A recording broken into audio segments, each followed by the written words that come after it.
So let's talk about One Piece chapter 28, which is part of episode 12 in the anime titled Crescent Moon.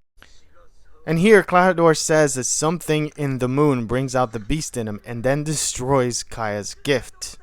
And right after this he says he's tired of pretending that he doesn't want a silly trinket, he wants her whole fortune. And then pretty much shows his true colors to Mary. I mean, honestly, Mary got the worst of it. And remember, they've been living together for 3 years. So, oof. It's a word I can't even say what just happened to Mary. He doesn't really do this in the manga, or at least I didn't see it, where he walks right up to Kaya's bed and is just looking at her. Just says, what a sick bastard. Look at this. Yeah, the anime for this is a lot more brutal than the manga. And this is rare because this is usually the other way around in most mangas. But here, he's just a sadistic, like, look at this. Guys, this is really not in the manga. But yeah, the moonshots are pretty nice. So the Black Cat Pirates are getting ready to attack the village and they wake up their captain who just moonwalks all the time. This dude, again, early One Piece is peak.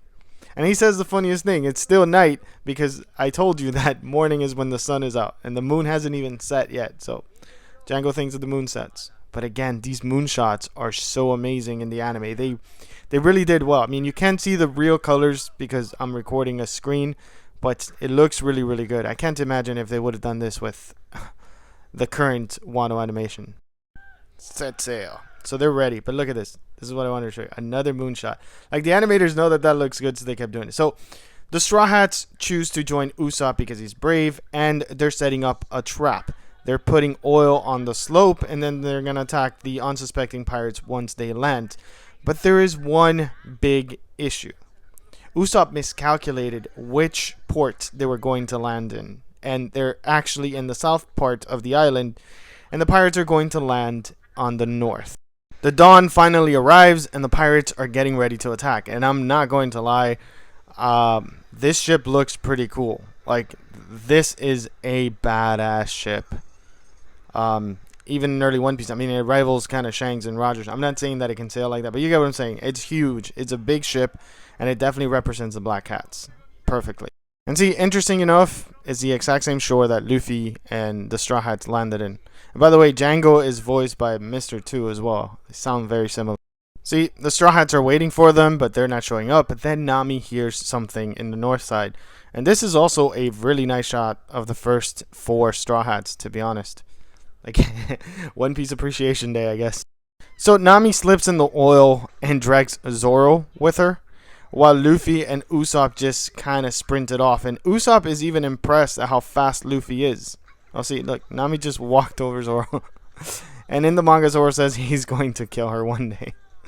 I mean, she needs to get over there. She's worried about her treasure. But I want you to see Usopp and Luffy running. Also, Luffy just takes off. They didn't show him so fast, but in the manga, he just blitzed past. And it's funny, too, that Nami fell in because I had said who's stupid enough to fall into their own trap. And, you know, she's supposed to be the smartest Straw Hat. And this is pretty much the end of the chapter. This one was a short one. Usopp makes it to the shore before Luffy because Luffy ran the wrong place. He says north, so he just ran to where he thought it was the coldest in the island. And I'm pretty sure that Nami's going to get there right after Usopp. So Usopp literally by himself faces off against the pirates. Again, something that I had completely forgot, but it takes some guts for him to initiate the attack. So this to Django and even Kuro's must have been like, you know, this kid who's crying wolf all the time literally had the guts to face an entire pirate crew all by himself just to save his island. Guys, remember that. Usopp literally went against a whole entire real pirate crew as a kid just to defend his village. And he didn't falter. Look at this. Even scared out of his mind. Look at that. Those guys look menacing. These are seasoned pirates. Even though they're East Blue pirates, they are still real pirates. This is like facing against the whole entire Elvira crew or Buggy or anything. Like, guys, newfound appreciation for Usopp. So yeah, if you like my content, a like and a follow would be super appreciated. And like always, Thank you for watching. Let me know your thoughts in the comments.